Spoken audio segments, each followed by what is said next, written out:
I think part of this journey is going to be me figuring out also how to do YouTube. It's not just going to be me learning these habits to make me a better entrepreneur. I'm also figuring out YouTube. I feel like there's a lot of people that want to do YouTube. I don't know if there's going to be very many people that are actually going to sit around and actually watch my clumsy, little attempts to, get better. If somebody wants to become a YouTuber, they will, see my journey from literally day one. It's very exciting to me. I like being able to help people, and I like being able to share my journey and my experiences, and it can be a little bit scary to stumble and have not every day be perfect, but I think that's what makes a part of the journey more realistic. Is just you're not going to have a perfect day every single day, and there are going to be ups and downs with it.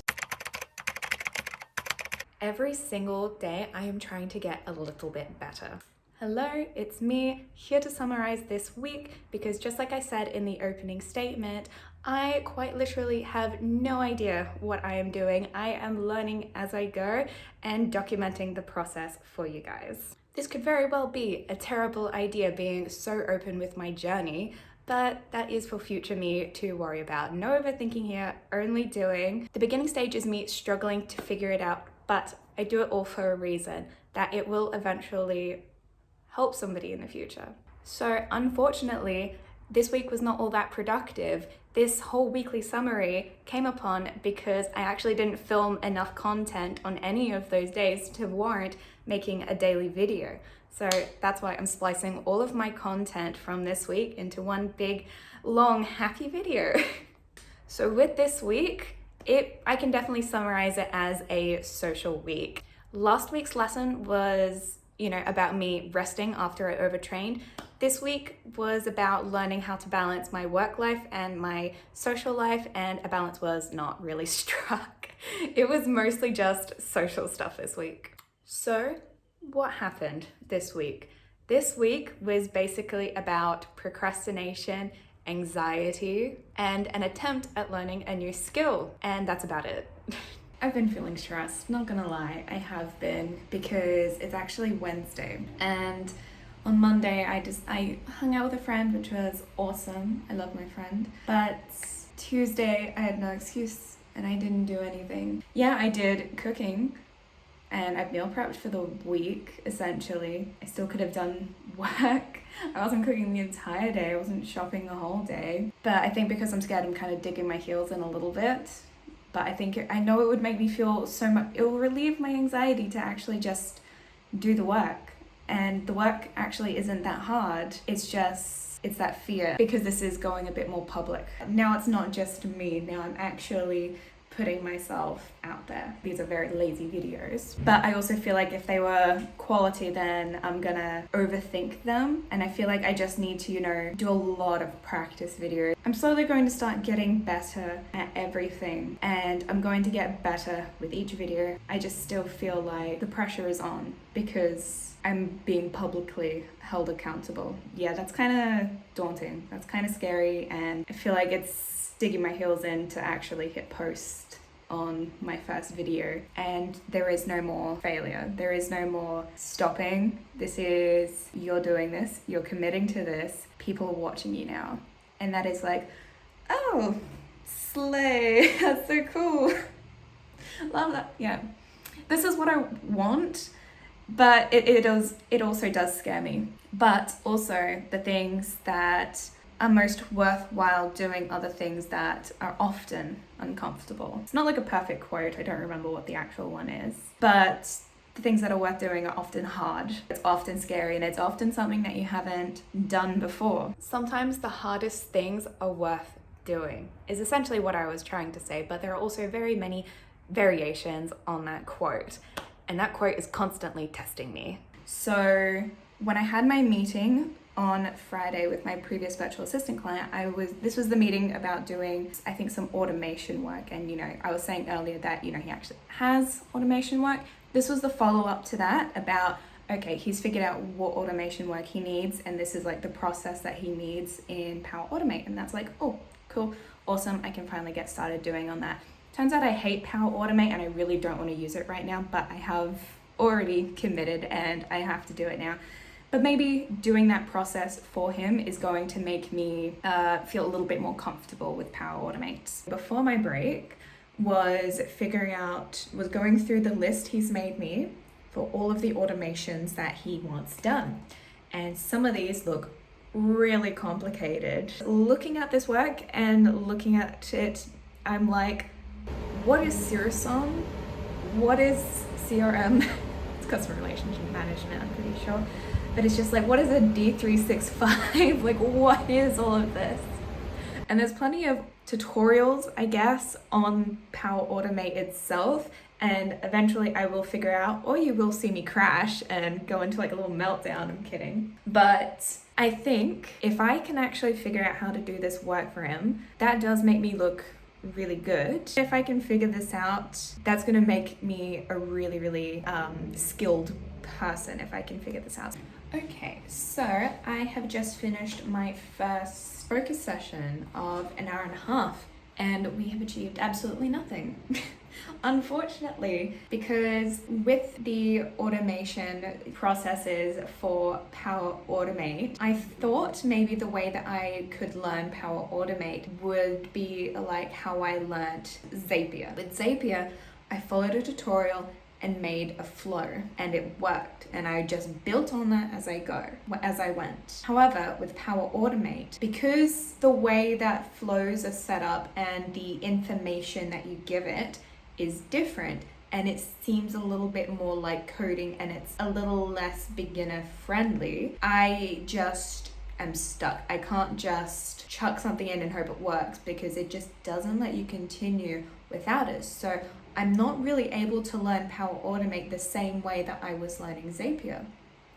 And that's unfortunate, because it means I actually have to watch a real beginner tutorial. I have found a real tutorial on Power Automate, and it's for beginners, and it's about 4 hours long, maybe 4.5. And hopefully that'll give me the actual, this is how it works. So yeah, nothing really got done with Power Automate, but that's okay. We'll get them next time after we watch a very, very long tutorial about it first. So aside from Power Automate being a bust, we did actually make a little bit of progress on our email management Zap. Alrighty, I have come back from a walk, Pilates, and a shower, and I've gotten ready so I can start working on this the next 2 hours, and then I can, just get up and leave basically. But I was getting ready to make my portfolio, and something that I noticed is that there's actually a problem with the automation system that I've made. I've gotten emails from everything, but it essentially responds like twice, as you can see. LinkedIn, Toggle, Microsoft, and Google. This is a little interesting, so it's basically time for me to figure this out before I can actually make a portfolio. Okay, so I believe I have fixed the problem, but the only way I'm going to know is, just waiting it out to see whether, those usual emails that I get do still make it through the system. So this is the super simple Zap that I created. What it does is that it's going to create a new spreadsheet every single Monday at 12 a.m. And then the spreadsheet that it's going to create is going to be in the same folder. It's going to have, the week of the year. So we're in week 11 of 2025. And it's going to include, the date. And it is copying an exact format that I've got it. And this is what it'll spit out. I do apologize for the glare. But this is the exact thing that it'll spit out, hopefully every single time. And it'll have, the exact same thing for, all the way from Monday to Sunday. The last thing that I have to do is to, actually get this whole system to interlace with, my other Zapier. So the Zap that organizes and filters all of my emails, I need that to detect, the new spreadsheet and to put all that information into, each day of the week correctly. I have to do that when I get home, because I do need to actually do my hair, do the dishes, and skedaddle on off for dinner. So I'm feeling pretty happy with this. I will talk to you after dinner. And that is basically the extent of all I got done that week.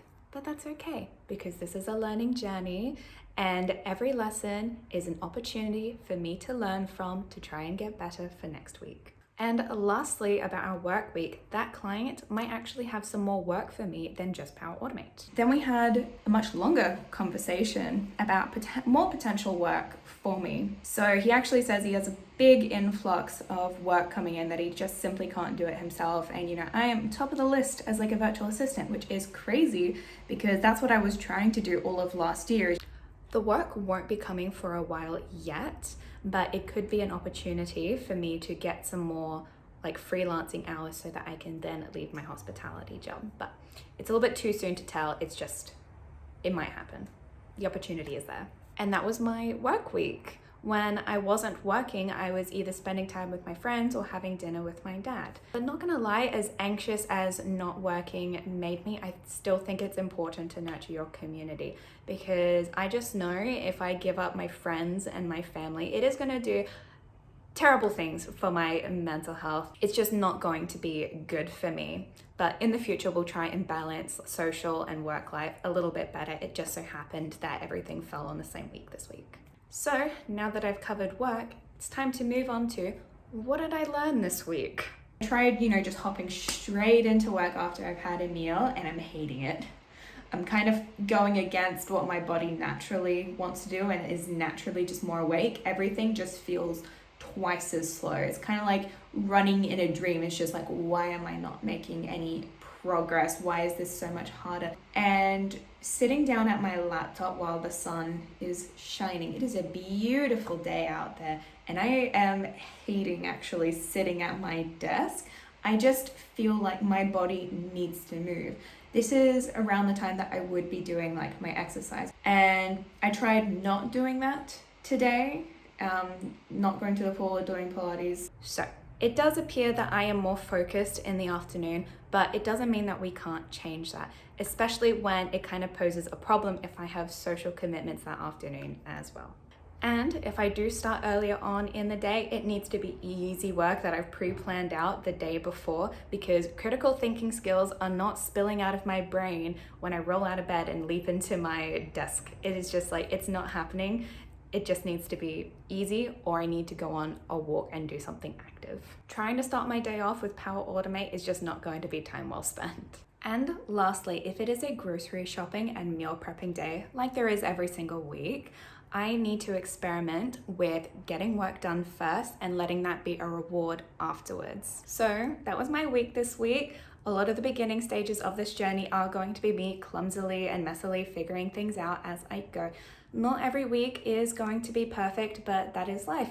Life is constantly about lessons, and every problem and every setback that I encounter is an opportunity for me to learn from it and apply it to next week and get better. So I just know that this video was already way too long, so thank you so much if you stuck to the end of this video, and I will talk to you guys all next week.